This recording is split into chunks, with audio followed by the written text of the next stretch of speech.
Hello बच्चों, तो यहाँ पे हम पढ़ रहे हैं थर्मोडायनेमिक्स का केस है। थर्मोडायनेमिक्स को पढ़ रहे हैं। इसके अंदर टर्म आती है हमारे पास इरिवर्सिबल और रिवर्सिबल। इससे हम क्या समझते हैं, मान लो एक बीकर लिया हमने, इसके अंदर कोई गैस फील्ड है, ठीक है, ऊपर लगा दिया हमने पिस्टन। इन केस हम यहाँ क्या रखते हैं, एक ब्रिक रख देते हैं, ईट। ये क्या होगा, हमारे पास कंप्रेस हो जाएगा प्रेशर की वजह से। यहाँ आ गया हमारा पिस्टन, ये होगी हमारी ब्रिक, ये है हमारी गैसियस, ठीक है। तो इससे हम क्या समझे, एक फास्ट रिएक्शन हुई, कांस्टेंट एक्सटर्नल प्रेशर है,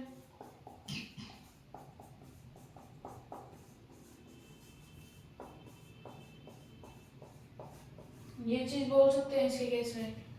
अगर ये ही अगर हम इसमें एक हो गया, हमारे पास वन स्टेप रिएक्शन है,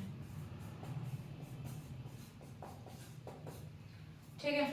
यही अगर हम रिवर्सिबल के केस में बात करते हैं, सेम बीकर प्रेजेंट है, मॉलिक्यूल्स, पिस्टन लगाया, और इसके अंदर क्या रख रहे हैं हम, सोल्ट डाल रहे हैं थोड़ा थोड़ा करके, सैंड जिसको बोलते हैं, सैंड मिट्टी डाल रहे हैं मान लो, ठीक है। तो ये क्या करेगा, ये भी कंप्रेस होगा, प्रेशर इस पे भी आएगा,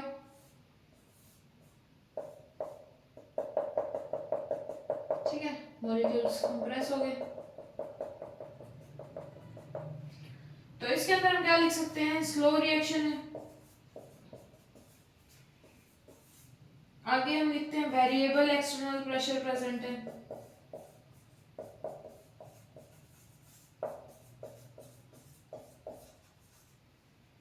थर्ड है मल्टी स्टेप रिएक्शन है। ऐसा कुछ लिख सकते हैं इसमें। ये चीज होगी हमारे पास क्लियर।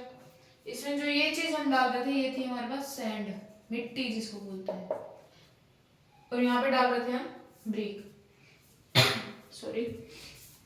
तो इसके केस में अब हम इसके बाद पढ़ेंगे, एक और टर्म आती है हमारे पास, सेम इसके अंदर हम क्या बता रहे हैं, एक बीकर प्रेजेंट है, पिस्टन लगाया, इन केस हम प्रेशर अप्लाई करते हैं, अप्लाई प्रेशर। कंप्रेशन के केस में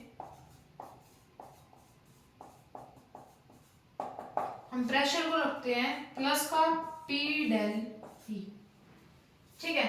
अगर इसी के केस में हम क्या करते हैं, जो हम प्रेशर उसके ऊपर लगा रहे हैं उसको हम रिमूव कर लेते हैं, पिस्टन आ जाएगा हमारा इधर ऊपर की तरफ आ जाएगा। ये केस हो गया हमारे पास किसका, एक्सपेंशन का। एक्सपेंशन के केस में ये लिखता है माइनस का P डेल V, कि जो उसके पास प्रेशर है वो हमारा क्या हो रहा है, रिमूव हो रहा है, ठीक है। इतना आ गया हमको समझ में अच्छे से। इसके बाद हम पढ़ेंगे जो हमने टर्म्स पढ़ी थी, आइसोथर्मल, आइसोबैरिक, आइसोकोरिक, एडियाबैटिक, उन सबको पढ़ेंगे थर्मोडायनेमिक्स के according, from the first law of thermodynamics.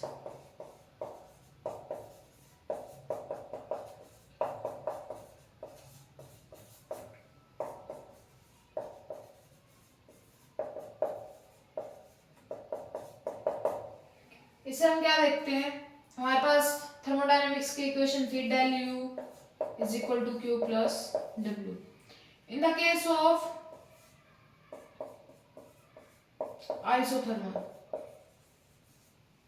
ठीक है, आइसोथर्मल के केस में जब हम बात करेंगे यहाँ पे, तो हम लिखते हैं टेम्परेचर हमारे पास हो जाएगा कांस्टेंट 0, डेल टी को लिख सकते हैं हम 0। डेल टी को अगर हम 0 लिखेंगे तो हमारे पास जो डेल U प्रेजेंट है वो भी 0 हो जाएगा। टेम्परेचर के अंदर हम क्या लिखते हैं, del t is equal to 0, del t is equal to 0 है तो हम लिख सकते हैं इसको del U is equal to 0। Term I हमारे पास Q is equal to minus W, ठीक है। ये चीज नोट कर लो अच्छे से। इसके बाद हम बात करते हैं आइसोबैरिक की। आइसोबैरिक के अंदर हम बात करते थे कि प्रेशर कांस्टेंट है। अब जब हम फर्स्ट लॉ ऑफ थर्मोडायनेमिक्स देखते हैं तो इसके अंदर तो हमारे पास प्रेशर कहीं है ही नहीं, तो इक्वेशन रहेगी हमारे पास del U is equal to Q plus W, ठीक है, ये चीज होगी। इसके बाद हमारे पास टर्म आती है आइसो कोरिक की।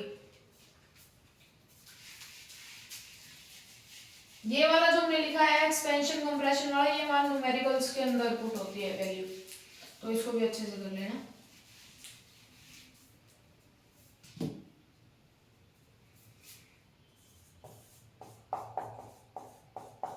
आइसोकोरिक के अंदर हम क्या पढ़ रहे थे कि हमारे पास क्या होता है, वॉल्यूम जो है वो कांस्टेंट होता है।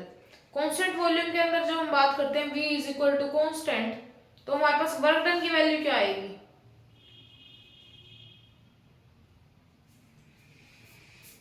वर्क डन हम लिख रहे थे माइनस P डेल V, ऐसा कुछ लिखते हैं।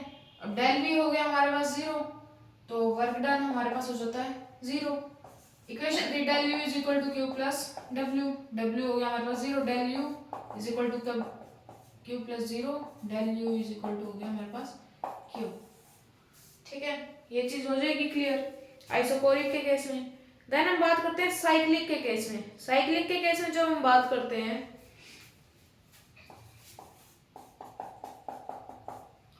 Del U is equal to Q plus W था, तो साइक्लिक के केस में जो मैंने बताया था कि जिस पॉइंट से शुरू हो रहे हैं उसी पॉइंट पे आगे वो चीज खत्म हो जा रही है, तो इसके अंदर इंटरनल एनर्जी होगी 0, del U is equal to 0, Q plus W, Q is equal to minus W, ऐसा कुछ आ जाएगा इसमें। ठीक है, देन हमारे पास इसके अंदर लास्ट टर्म प्रेजेंट होती है, वो है हमारे पास एडियाबैटिक। एडियाबैटिक वो सुनी होगी आपने, जो कि हम आइसोलेटेड सिस्टम के अंदर यूज करते हैं।